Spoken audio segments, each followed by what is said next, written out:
It's your boy Jinell, the R&B phenom, here at On the Come Up Podcast. On the come up. Greetings, my people. Welcome to another episode of On the Come Up Podcast with your host, DJ Ace, and I'm here with a couple special guests. Want to intro yourself, brother? Talk to me. What's going on? It's your boy Jinell, the new R&B phenom, finna take over the world. Yeah. The city, the world. Yeah. It's your boy Huge Hood, the manager extraordinaire, production company extraordinaire. Most definitely. They call me, the plug. The plug. The real plug. The plug's plug. You know what I'm saying? Pleasure to have y'all here, sitting down with me. Indeed. First and foremost, how y'all feeling? What's your climate? Great. Actually, the weather's starting to lighten up. Sometimes it's getting cold, sometimes it's hot, but easy. I'm great. All right. Great. How you feeling? I'm feeling great. I'm alive. Every day I wake up is a blessing. Thank God. So, let's tap into it. Jinell, my guy, Jersey City. Brother? Jersey City's own. How'd you get your start? Church. My family was musically inclined. Okay. Everybody. Singing was a family gift passed down. My grandmother started it. My father, the firstborn of all kids, she dragged him inside of a gospel group. She was a leader. Bless her soul, she passed away. She was a leader of a gospel group in Jersey City called the Fantastic Samaritan Singers. Okay. Consists of my father, my moms, all my aunts, almost all my uncles, her husband. It was just a lot. Yeah. Family thing. It was gonna be singing was gonna be inevitable from the rip, and then seeing one of the goats, Chris Brown, come out and do exactly what I was trying to do As a young guy, yeah. Yeah, it made it easier. So I'll bring in church and just honing in on the people that was doing music already, and that's basically it. Did they train you, or you like trained yourself? My father tried to train me a lot, but my grandmother, she really wanted me to be a kid. Okay. She didn't know where I was gonna go, so she didn't really want to train me too much, because if she trained me, it was gonna be for gospel. Right. But she saw that I was into different genres, like R&B, from the way that I dress, from the way that I talk. So she didn't really want to train me too much. My father, though, he wanted just to train me as far as like the power in my voice. Your voice, so when y'all hear my music, y'all hear me either all the way up, all the way down, So that's my father in me. Right. And how that long to take for you to hone that voice that you have? Not too long, because like I said, it was a family gift. Okay. So I don't want to say practice makes perfect, but practice makes, a good effort. Let's just say that. But nothing beats raw talent. So it was more like the rawness of everything. Right. Like how my voice is today. Still no vocal coaching yet, just all raw and just, picking up tricks from grandma and pops and moms. Dope. Would you ever do it? Vocal training? Of course, because there's nothing. You can never learn too much. I'm a sponge. Right. In all aspects of life. Yeah. Definitely. I definitely would have a vocal coach who's ever out there willing to teach me. I'm willing to learn. I mean, you with the plug. He gonna set you up. He be teaching me sometimes. Like I can't keep up with him all the time. He do too much. Like his voice too strong. Sometimes I'll be having to just lay back. Right. Nah, definitely. I feel like you in good hands already. You know what I'm saying? But we're gonna tap into that in a little bit. In terms of you coming up in school, what type of person were you? Class clown? You was a shy person? To yourself? I was never shy. I was always outgoing, and I missed class. In the yearbook, I missed class clown. I got Mr. Snyder. Like Mr. Snyder, I was like the man on campus. Yeah. Like everybody. Like I could walk the halls, and if I had like theme music, it'll be that. I could Yeah. Everywhere and everybody at slow motion. Right. You feel me? But you was that guy. I was kind of the class clown, but also brought life into school. So the same person you see now is the same person I was in high school. The outgoing, the outspoken, the loving, the caring. Dope. So in school, were you singing as well? Yes, sir. I was actually in school. Snyder was a performing arts. Shout out to Jersey City and Snyder High School. Snyder was a performing arts when I was in high school. You had 4 floors, including the basement, but the top floor was VPA. Okay. So you had singing, you had dancing, you had visual arts, and you had instrument. Okay. Theater. For people that wanted to be actors and whatnot. I went to Snyder for visual arts, but being that my passion and my love was for music, I would peer off into the singing program, into the dancing program, and we would get jiggy in them, in them dance classes. Yeah, we would yeah. get jiggy, and Right. then the visual arts program and the singing directors program was right there. Okay. So I'd be in there singing in the classroom. I had the door open, and the singing teacher would walk in all the time. Yeah. Actually, sometimes he gave me a couple lessons too. Nothing too crazy, but just to how to tone up a little bit. Okay. Yeah, he definitely helped me. Oh yeah, because I was about to say in terms of that, like, how did your school help you hone into your sound today? Snyder was very diverse, and I'm not just talking about ethnicity wise and race. I'm talking about like sexuality. It was a real place like you could find yourself. So it helped me like really become one with, I don't want to sound cheesy, one with the world. Like if you went to Snyder, you'll understand exactly what I'm talking about. Like it brought out the best and the worst of you. Like it was just it was like a pot of like everything. a melting pot. And they just threw you into Right. it. It was, no offense, but it was like fat, thick, skinny, short, tall, gay, straight, bisexual. It was just a lot of stuff, and it made me more acceptable. I mean, it made me like, more acceptable of a lot of stuff that people wouldn't be acceptable of today. And it made my music more worldly. Like from what I say to how I say it, it's more, you can relate to it more. Okay. And I owe that to Snyder. Word. Really, they definitely play a big part. Is there a particular teacher you used to rock with heavy? Oh yes. My favorite art teacher, you got Miss Ward. You have my favorite math teacher, Mr. DREWSKI. List goes on and on. Yeah. Shout out to host Snyder. Yeah, like I was one of the favorites in high school. Okay, dope. Speaking of which, in school, were you recording then, or were you just like singing just to sing? Actually, no, I never like recorded a song. Oh, okay. Until after high school. Okay. I was just singing, walking the hall, singing loudly.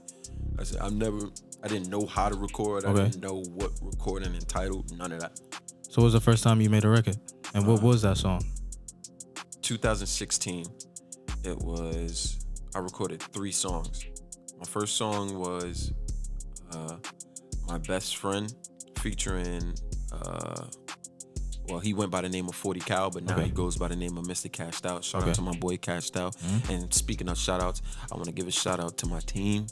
My lovely manager sitting right here. Yes, sir. Huge Hood. My two rocks, Torre and Tahir, Feed the Family Entertainment. But it was that song, featuring Mr. Cashed Out, another dope artist from Jersey City. Right. My second song was Bad, and my third song was Ocean Love, and Ocean Love actually became like the song that everybody started Gravitating towards me too. Okay. So speaking of that song, what was so different about that song that made people want to gravitate towards? It's new. Everything that you hear from me is a different sound. Okay. Every single thing you hear from me is my music is a fusion of the new wave of R&B and the old R&B. In the old R&B, you haven't heard a lot of the old R&B. It's considered dying out. But yeah, it was something fresh and something different, especially over here in Jersey City. Because no offense to everybody, but everybody wants to be a rapper. Yeah. And singers don't really want to sing; they want to do the melodic, melodic type of stuff. Yeah. To hear like the versatility in my music, and to hear me really singing, it's not fresh. Like a little bit of like I can sing a little bit like a real singer. Right. It's refreshing. Yeah, it was breath of fresh air. I love that. That's dope. So what was that song that got you on the map other than Oceans? My second song that really gave you the buzz. Yeah. That wasn't until like 2020, 2019. It was actually, produced by the lovely DJ Ace. Shout out to you, brother. It was called Might As Well. That's what actually brought me. Nah, that's Cap. Stardust. You tripping. It was Stardust. Actually, nah, Starters actually did move around. You did your homework, brother. Yeah, Starters actually did move around, but on like a level to where I can start like moving around and like really starting to get noticed by people that I needed to be noticed by. Yeah. It was definitely Might As Well. I definitely hats off to Might As Well, because Might As Well actually brought me to the movement. DREWSKI, and I'm manager as of now. Dope. That record, we're gonna talk about that record in a bit. That record's different. So, the plug. when you heard that song, when you heard it, like when he first approached you, how'd you feel about him? Well, I heard him doing a listening session with DREWSKI. Okay. So I managed him and the whole movement. Yeah. It wasn't the song alone. Okay. It was me watching him, the energy, the vocals, his cadence, the dancing, the way he sold the song. So he could have been singing anything, right, even though I do like the song. Right. It was about the energy. If you just play a record is one thing, but when you sing it and perform it, you selling it. So the way he sold it made me pay attention and believe it. I love that. So that's what it was. That's when I said, when they left, I said, Drew, he got it. Yeah. I didn't say that was the smash record. No slight to the record. Because I do this all day, every day. I've been doing this for 25 years. It wasn't the record alone. It was him. I said, with some better production, that kid is it. I'm telling you, he could be the next Chris Brown. Like that's young Mike right there. Right. This is what I'm saying. Yeah. Like, so I tell his team, the production team he's down with, production team, management, whatever you want to call them. It's always everything in one. Right. You know, he hit. Maybe we could do something. Yeah. But it didn't really work out that way. Not to get into too much, it didn't really work out that way. And you know, he got into a showcase that was traveling, which DREWSKI was hosting. So me and DREWSKI was there in Miami, and you know, I watched him perform. We took him in the studio, right, and I recorded him. And then we used to just hit each other on the DM. I ain't really talk to him too much, but I kept him in the back of my mind. Like, right. Yo, that kid is it. Yeah.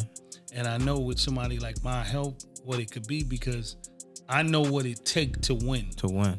Not from one aspect, from every aspect. I understand the business of this. Yeah.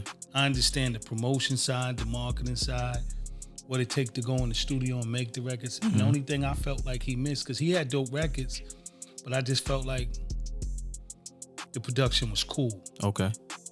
I felt like he was bigger than that. Okay. I felt like with the right production and the right help, and he could go. Yeah. So when he wasn't in no situation no more, he reached out to me, and I delayed for a second because that's just what I do. And then he was persistent. I knew he was hungry and he was ready, because I need you to be hungry, because I know what I'm capable of doing. Right. The artist is the nucleus of everything. I could be the CEO of the production, that's the label, but the artist is the nucleus. Our job is to cultivate him and let him flourish into who he gonna be. Right. That's what makes us shine. Yeah. So I just give him the right music, the right tutelage, and he do the rest. Like, yeah. He said something earlier about practice, what practice do. Practice polishes you. He just didn't use the right word. Okay. It doesn't make you perfect, but it helps polish what you do. Right. So I tell everybody, the more you do something, the better you get at it. To be a professional, it takes over 10,000 hours to become a professional. And he got 10,000 hours of singing, but I got to give him 10,000 hours into believing he that dude. And he's starting to believe it. It ain't 10,000 hours in, but he's starting to see what I see. Right.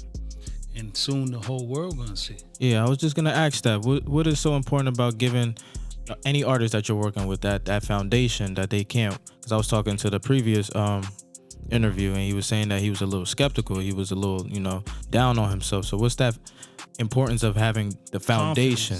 The foundation helps give you the confidence. You need the right type of encouragement. But the most important part is the encouragement is from oneself, is what I try to teach people. self-motivation is the most important thing. You could be as pumped up as you want when I'm there, but if you're not like that when I'm not there, then it's worthless. So my job is to instill in you that you possess the power with or without me. Right. The kid is a star with or without me. The only thing I could do is expose him to the world and let the world see him. That's the powers that I possess, is to exploit his talent to the world. And you know, me and my family, my team is Feed the Family Entertainment. Okay. Like, it's, you know, Torre and Tahir, as he spoke about, as well as, you know, another artist we got, Giselle, and my little sister Yukima. Like, that's our team along with my wife. Like, we close knit family. We help everything. Right. Pick outfits. Yeah. Make sure your hair is right. Right. Be that ear for you when you need, you know. But all he need is exposure and opportunity. Okay. And he's on it. Yeah. I'm telling y'all right now, what's today's date? October 20th. October 20th, 2022. Every 5 to 6 years, something dope comes. Definitely. But every 10 to 12 years, something special comes. Definitely. And this kid is special. Amen. I promise you. I love that. He's special. I love that. And I love your energy. When we came in, you wanted to acknowledge and being part of the greatness that's in this tri-state. Yeah. And that's the first step in being great, is to acknowledge it. Right. So, you know, I'm here to say, if is there anything I could do, me and my team is here, open arms, willing to do whatever for you. I Because that's what appreciate we do. That's why we feed the family. My job is, I was put here on this earth to help people. Definitely. Because the majority of the stuff I do is help people. Right. I don't do stuff mostly for myself. Yeah. Me coming from the street, I did a lot of street stuff, but I did it for my family. So if it's something I could do for you to help empower you to empower other people, then that's what Allah put me here for. I love that. I love that. I love that. You got, you know, solid team. Just by even talking about that, you definitely got a solid team. We definitely gonna talk though. You know what I mean? He said he got a couple DJs on his list. I got a whole bunch of DJs, producers, songwriters, everybody, you know. And how do you feel about that? Having that foundation, this new foundation that you know, I know you've been through a couple situations and stuff like that. So how is this new feeling vibing with you so far? You know, not to get into too much, but shout out to, you know, the old team. Right. Wish nothing but the best for them. But there's a different energy. Yeah. There's a different feel. Like, before I felt like I was caged. You know, it was never nothing of me wanting to feel like I'm the best in the world. I'm better than everybody. Nobody could. No, it wasn't nothing like that. I just wanted freedom of speech and freedom to express myself, because, you know, music is about emotion. Music is about expression. Yeah. With them, I can express myself any way I want. Right. You know, there's times where, you know, keep that. We do that later. Yeah. You know, forefront. We have to be this way. We have to move a certain type of way, and that's more than understandable. Yeah. You know, but for the majority of everything, I'm not caged in. Okay. You know, I'm as free as I want to be, and they right there in front of me, protecting, or behind me, walking with me, and that's more of what I really wanted. You know, just somebody that had the business experience and the energy to match mine, so we can come together and make something ultimately beautiful. You know, and that's how everything coming together. I promise you, when the world hears what I got in store, right? It's crazy. Because the music that he had was dope, right? But it can't compare to what he have now, to be honest, right? And it is the production. You ain't telling me nothing. But it's also him. It's now he's starting to understand who he is as an artist. Right. And the more he understand who he is and believe in what he can do, he's out of here. He's out of here. From where you started, right? When you started making music in 2020, correct? 20, when I officially started. Like recording music, that was 2016. 2016. So from 2016 to now, you feel like you're in your element? I feel like that's an understatement right now. You know, not to toot my own horn, but when you put in as much as work as somebody like me has, because I'm pretty sure there's people that's working just as hard or harder than I am. Right. you know, but when you put in as much as work as I had and went through everything that I went through, from teams to being by myself, it's no way you can't be in like, or if not now, reaching your prime. Like, okay. It's no, like this is just us getting started. Yeah. Like, and I'm more than comfortable. Like it's beautiful. Like when I listen to my music not as the composer, but as the consumer. And when I'm listening to it, it's like sometimes I play it back and like, wow, I really made this. Like this is ridiculous. Like, you know, because you are your biggest critique. Right. And I listen to my stuff as if I'm not. At least you should be. Yeah. Because everybody not, but you should be. Right. I listen to my music as if I didn't make it. Yeah. Like just to further, you know, like go into detail into it. But, you know, I'm comfortable. I can't even express how like comfortable I am in this music space I am right now. Love that. You know, we had conversations prior to where I feel like I was stagnant. I wasn't going nowhere. You know, all the pep talks late at night. Right. Right now, I'm far more than comfortable. Feel like you're walking in it. I feel like I'm floating right now. Like, to be honest, like with the content that I'm creating right now, and you know the reason why I keep reiterating on the production, because that's in my case, that's very important to me. Right. You know, the way that I create music, the way that I go about making music, I go based off of what the beat, like what energy the beat brings. It's like the music is the beat is talking to you. Yeah. Facts. You know what's up. I can literally, like my ear is like literally, instead of hearing words like, you know, we've been on the phone while you making a beat, and as you making a beat, I'm making a song too. All I gotta do is just record it. Right. You know, it's like a literal voice that tells me exactly what this instrument wants me to say, or what this part of the beat, how it wants me to ride. Yeah. You know, so you were, and I say this all the time, you were like the first step into me finding like real production. Like when I was listening to your music, I'm like, all right, this is tough. Then when I went to mess with, you know, Feed the Family, it was like a all right. As I'm getting comfortable in the beats that you send me, it was just like a dash, sprint. Like for visual purposes, it was just like a sprint. Like it was no stopping the minute I heard the type of production and the people that I'm working with, as far as like 20 on the beat when he made the What You Like song, and Reefa, Grammy nominated producers, they sending me like beats that they wouldn't send nobody else, or beats that, you know, people that they would send it to wouldn't attack it. Right. Just I'm attacking it. Like I really enjoy, love, breathe, eat, sleep music. Like it's inevitable for me with this. Like, and you know, they keep me humble. Yeah. They keep me humble as well. You know, it's all I've been a humble dude, but you know, you never know how humble you are until somebody point out, you know, this is not this, or you shouldn't do it. You shouldn't feel like that, you know. So my space right now, just love it. And do you agree on that? Absolutely, absolutely. I tell everybody, artists, and you know, you could take the same advice. I say, as an artist, you should be arrogant when you performing, whether it's in the booth or on stage or whatever. But as a person, you should be humble so people can embrace you and love you and welcome what you got going. But when you touch that stage or you in that booth, you could be as cocky and arrogant as you want, because it's your job. And if you don't give it your all, you're wasting a God-given talent. Right. Now, this stuff in music you can teach people. Yeah. But there's stuff that God gives you. God gave him his talent. I could only advise him and point him in the right direction. So what's next for you, man? What you got going on? I actually have another single. I can't.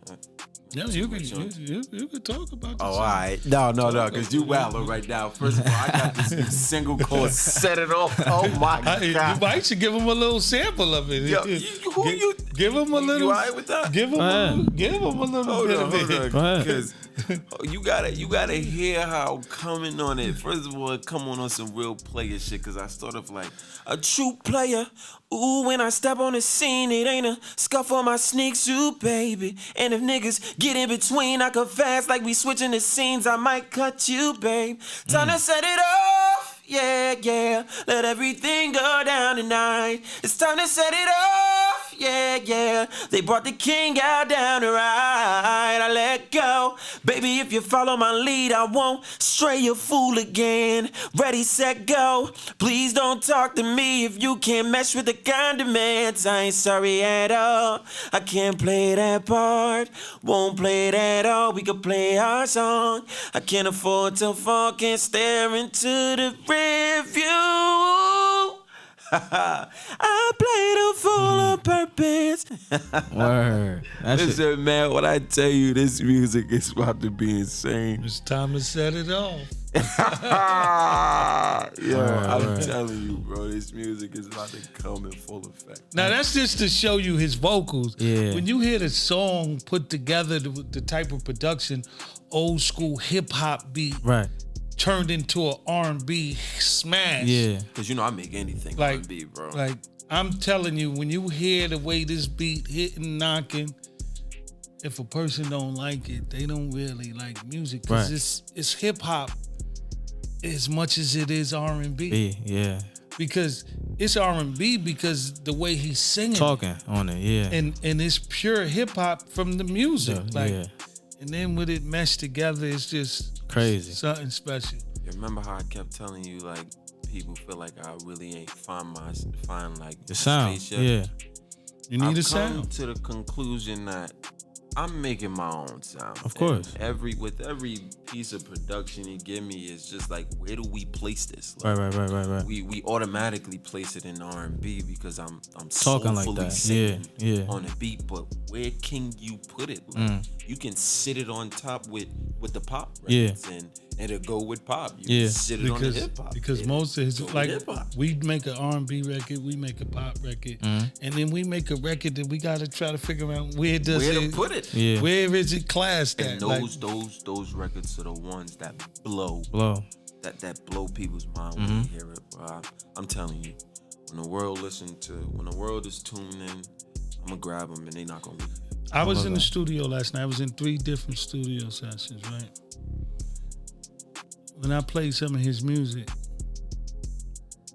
like, people, like, this record could be for, and I'm talking about the biggest artists in the world. Like, I can hear Justin Bieber singing this. I can hear Usher singing this. I could hear Justin Timberlake singing this. I could hear Chris Brown on it. Like, I could hear Ed Sheeran on it. Like, it's unbelievable. If you putting me in that space and I'm still local, Imagine.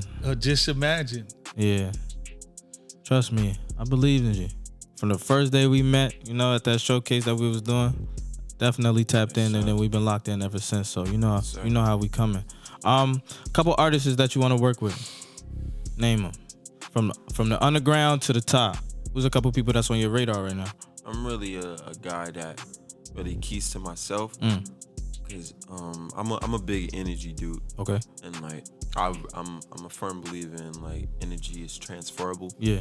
So I don't know, I kind of stay in my own bubble and I try to create in that area. I would love to create with everybody in the world. You feel me? Because music is music. Right. No matter what shape or form, I enjoy music. Right. But for right now, I'm just in my bubble. Okay. But if they calling Chris Brown and Justin Bieber, people from like Ariana Grande to Adele, like I'm not biased. You're doing like, it. You might catch me on a Spanish record. Yeah. Like, you might catch me country. I don't care what it is. If it sounds good, if I can bop my head to it, and then I'm a dancer. It don't matter what sound it is. If I could get jiggy to it, we gonna get jiggy to it. But shout out to all the artists in Jersey City. You got Mr. Cashed Out, you got Fly Kai, you got Damo Drugs, you got sorry if I'm missing a few, you got Max YB coming out of Jersey City, You got Mr. Chicken coming out of Jersey City. It's a lot of talent. You got Tanan. You got it's a lot of people. Plethora. It's a whole bunch of talent in Jersey City. Jersey City is coming. Yeah. If that means I gotta put it on my back where everybody else, my fellow Jerseyans, man, I'm gonna do that. I love that. I love the energy, man. Just keep it up. We're looking forward to the music. Looking forward to the outcome of your success. And, I'm always praying for you, man. So, Yes, sir. We locked in for sure. Is there anything you want to shout out to the people before we get up out of here? First of all, you're now listening to the smooth sounds of the R&B phenom, Jinell. It's funny because I know this guy in real life, and dark skin. like this guy is like Body glistening. what he's talking about. He does this in real life. It's not even on camera. This is real life. This is real sentimental. This is real sensual. No, but like I said before, the minute I grab the world, what camera we on? The minute I grab the world, I'm gonna keep them. The minute you gravitate towards me, you're gonna want to keep me. I promise you, R&B is not dead.